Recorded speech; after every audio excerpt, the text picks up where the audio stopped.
Jean-Luc Mélenchon a fourni aujourd'hui une explication très précise de son programme économique. Le candidat de France Insoumise a passé 5 heures en direct sur YouTube et Facebook. Une émission à l'initiative de son équipe de campagne entièrement consacrée au chiffrage de son projet. Bonsoir Anne-Sora Dubois, vous étiez présente dans le studio de cette émission très spéciale. Jean-Luc Mélenchon a voulu jouer la transparence. Et oui, la transparence, parce que, dit-il, on me demande souvent comment je vais faire pour financer le programme que je vais mettre en œuvre. Et bien maintenant, la réponse est sur YouTube, répond-il.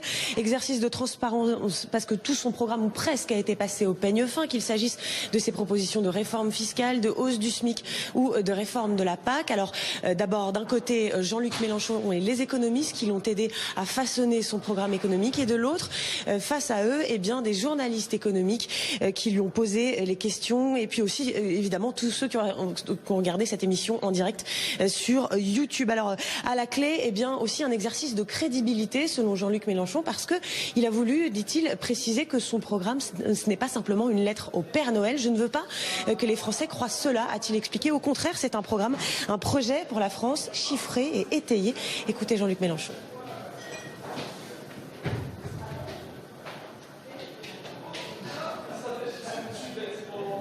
On écoutera un petit peu plus tard, Anne-Sora Dubois. Que faut-il retenir donc de cet examen, de cette opération transparence de Jean-Luc Mélenchon? D'abord un mot, Laurent Neumann, sur la forme.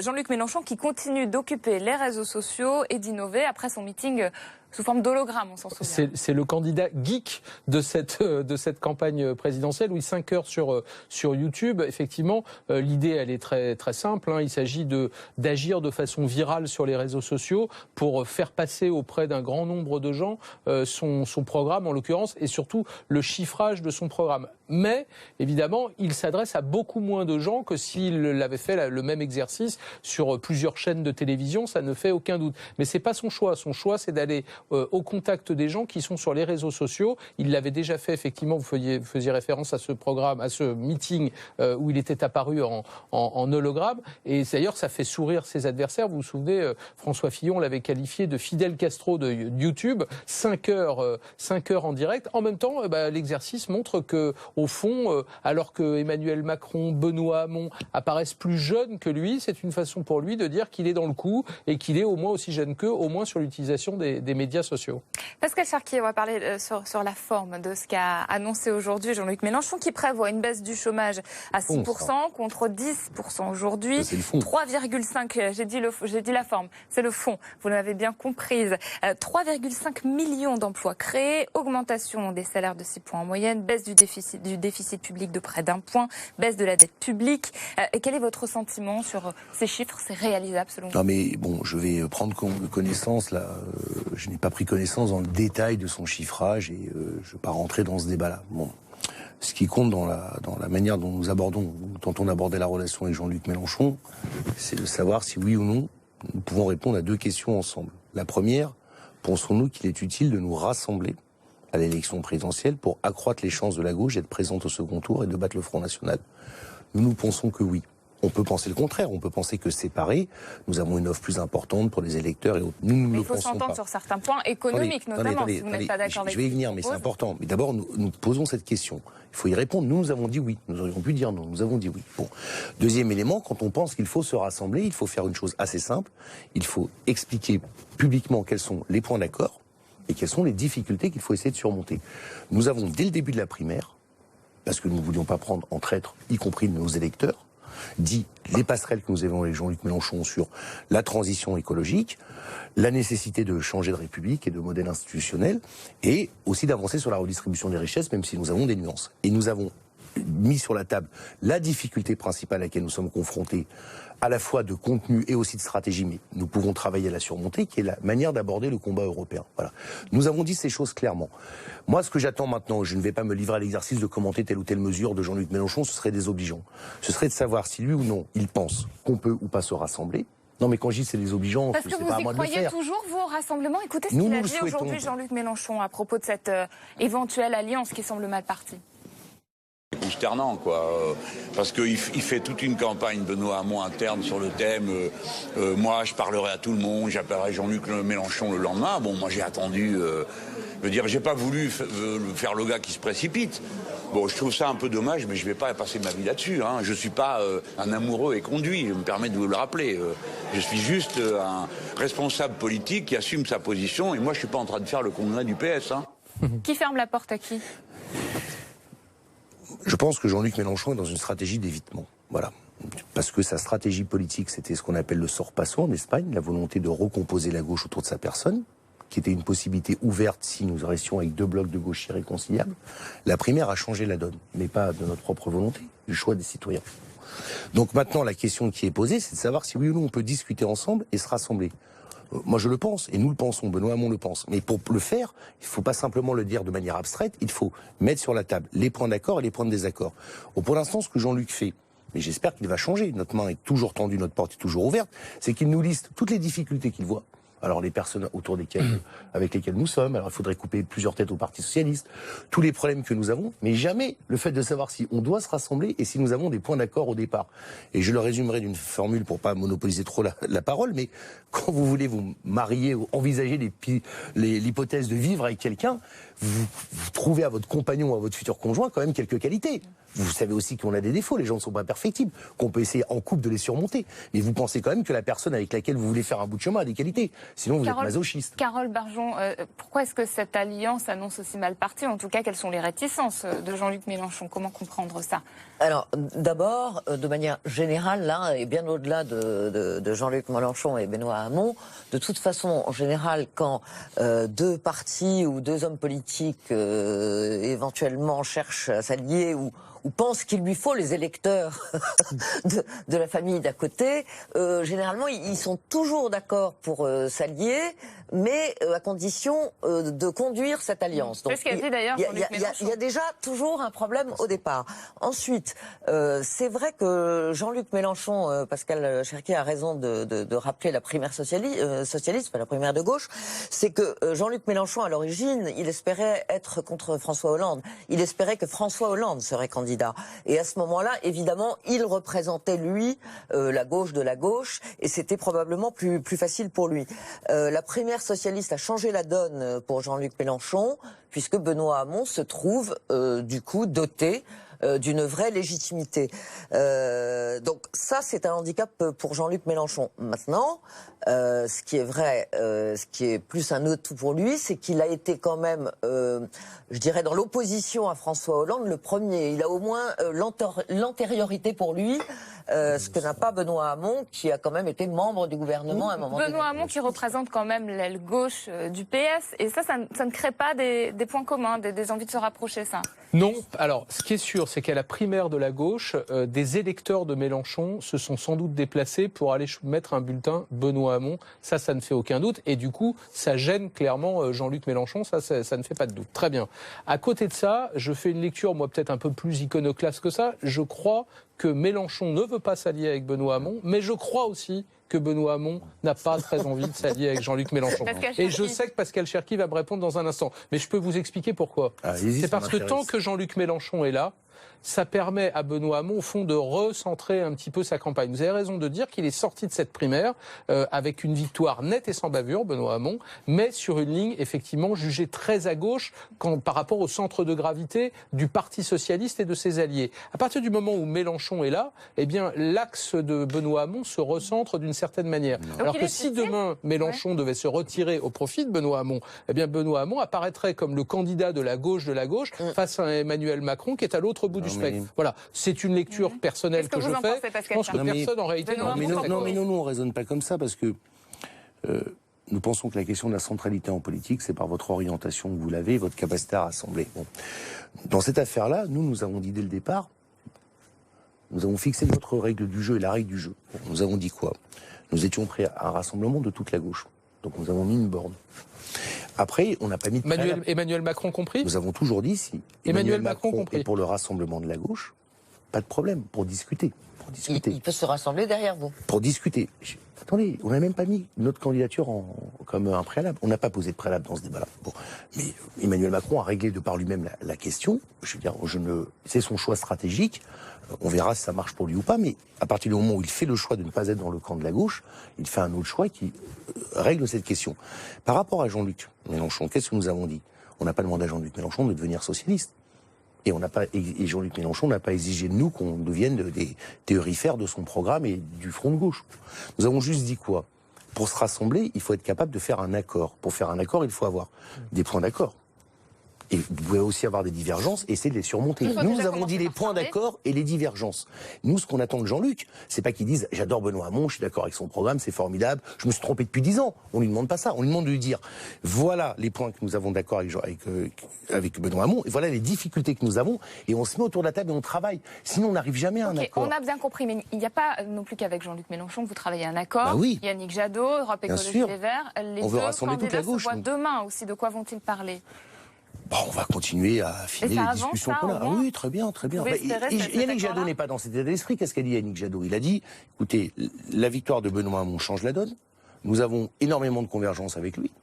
Nous voulons des précisions. Nous sommes dans cette discussion-là avec lui. C'est plus facile de discuter avec quelqu'un de Je rappelle quand même pour ceux qui nous regardent que Yannick Jadot, il est entre 1 et 2%, alors que Jean-Luc Mélenchon est entre 10 et 15, et que Emmanuel Macron est plutôt entre 18 et 23. Donc évidemment, Macron, les deux autres, et Mélenchon et Macron, on savait dès le départ qu'ils ne retireraient pas leur candidature. Je ne dis pas ça, monsieur Nomad. Attendez, c'est important. Nous, on ne met pas de la question des candidatures impréalables. Bien évidemment, ça viendra dans la discussion.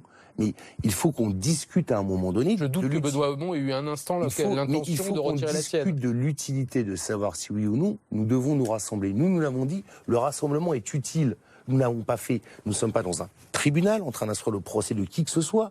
Je veux dire, donc, et nous ne mettons pas de préalable là-dedans. Moi, je ne demande pas à Jean-Luc Mélenchon de revenir sur un certain nombre de ses positions. On a bien compris, parce jamais discuter avec les gens. La candidature d'Emmanuel Macron, c'est pas un objectif ça pour que vous vous mettiez d'accord pour vous rassembler. En tout cas, lui, il n'est pas épargné en ce moment.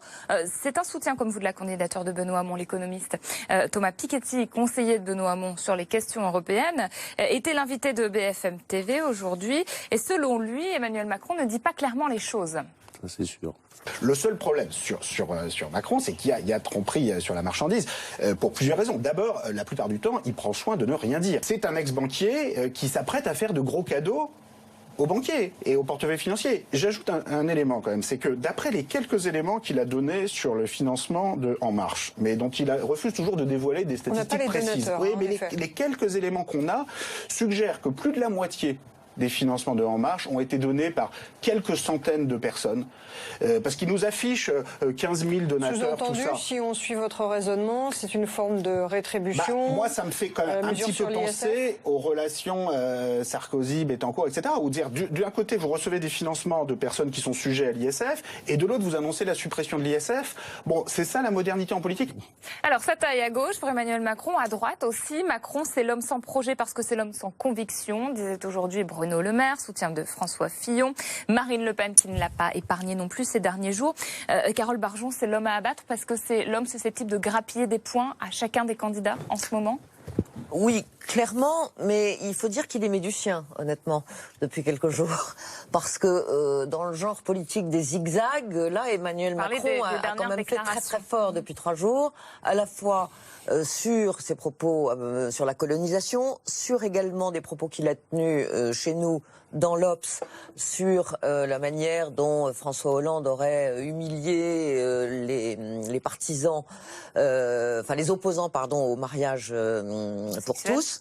Et il est revenu à chaque fois sur chacune de ses prises de position pour s'expliquer, pour dire qu'on l'avait mal compris, demander pardon, s'excuser auprès des anciens combattants, voilà. Ensuite, s'excuser dans l'Obs auprès de la communauté homosexuelle qui l'aurait éventuellement froissé. Enfin, si vous voulez, c'est vrai qu'on a un petit peu de mal à comprendre. On a même le sentiment que là, il ne maîtrise plus très bien c'est même pas sa communication, c'est le fond de ce qu'il veut dire. Un manque de cohérence de ce qu'il exprime.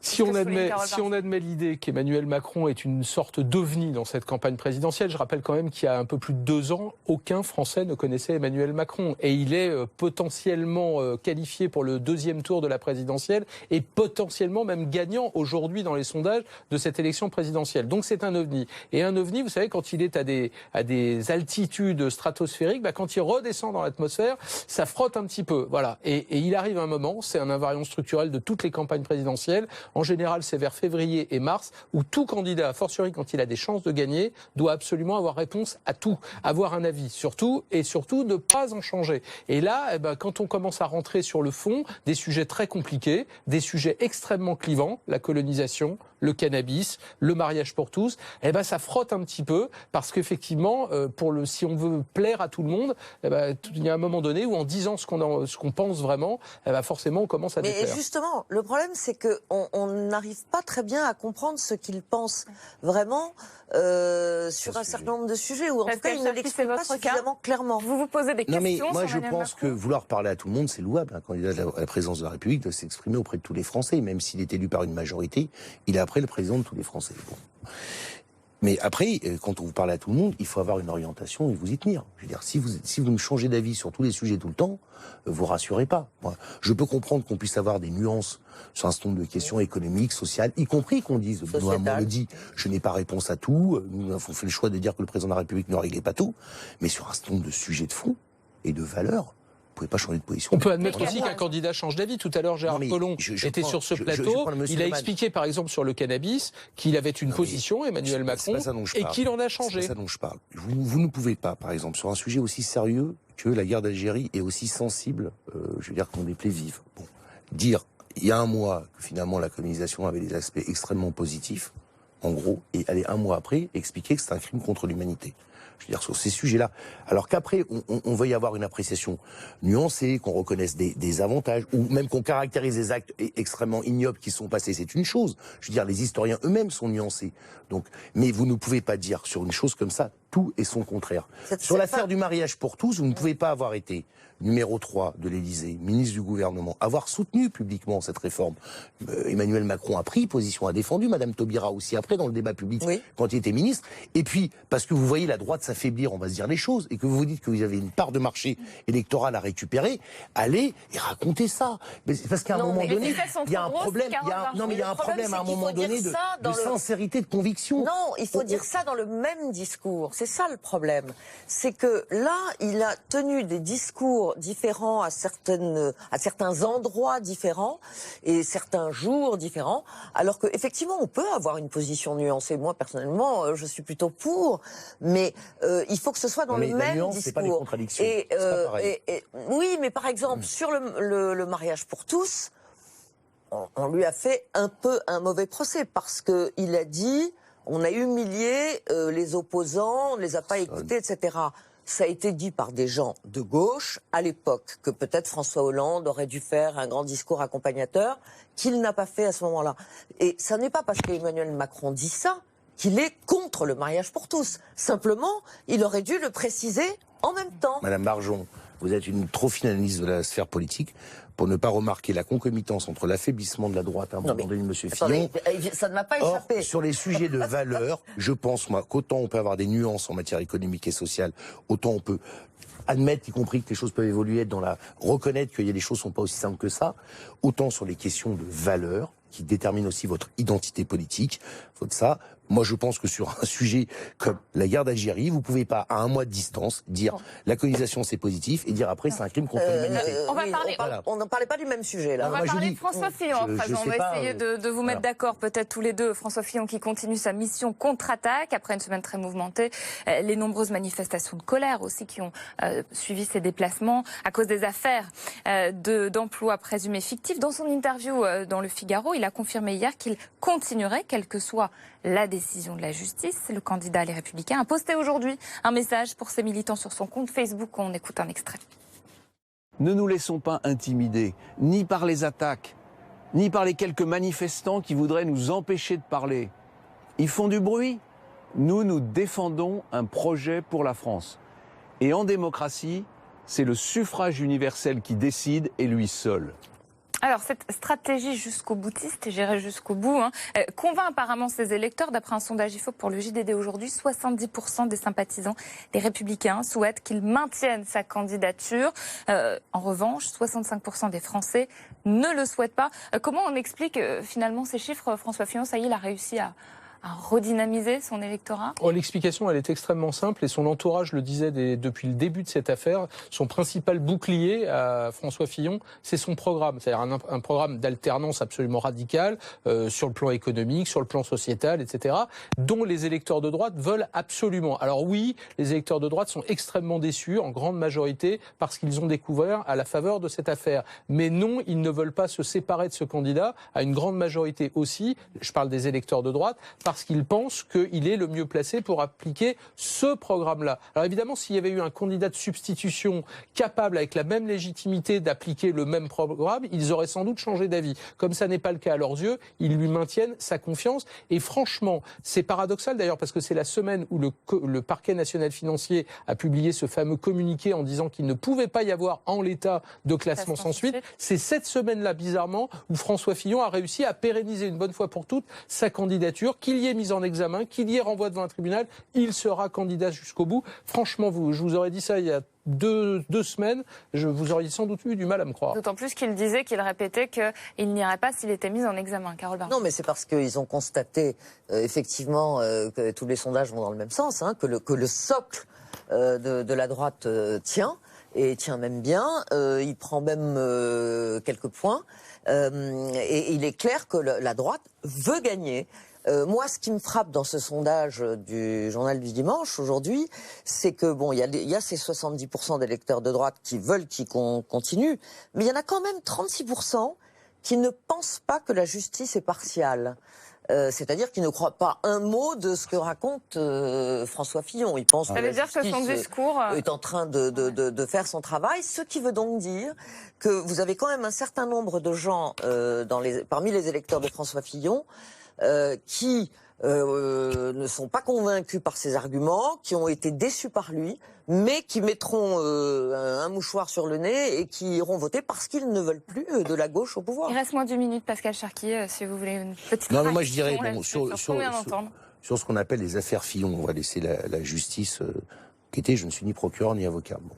Je pense par contre qu'il y a un sujet de transparence et que tous les candidats seraient bien avisés pour bien montrer qu'ils sont indépendants des différents lobbies dans ce pays, de publier la liste de leurs donateurs.